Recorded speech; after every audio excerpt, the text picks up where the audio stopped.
Le comité des ministres, c'est là que se prennent les principales décisions. Le budget, l'adhésion de nouveaux membres et les grandes orientations. Qui les prend ? Les ministres des Affaires étrangères ou leurs représentants. Le comité des ministres aborde tous les sujets sauf la défense nationale.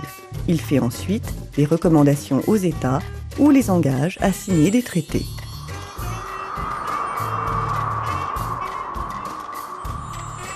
L'Assemblée parlementaire.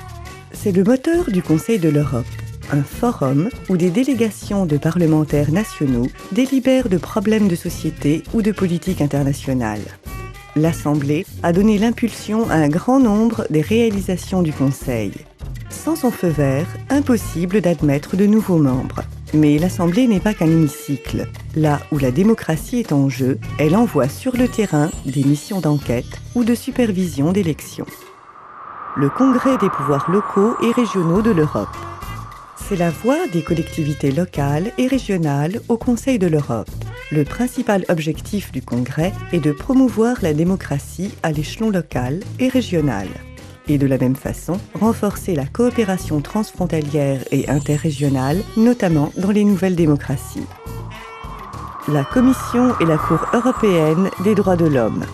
Une cour de 40 juges veille à ce que les 40 États membres respectent la Convention européenne des droits de l'homme.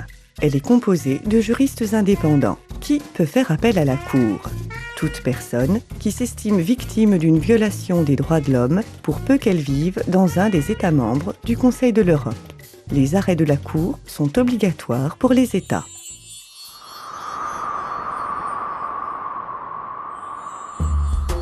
Le secrétariat général assiste les organes du Conseil. C'est une ruche de 1500 personnes.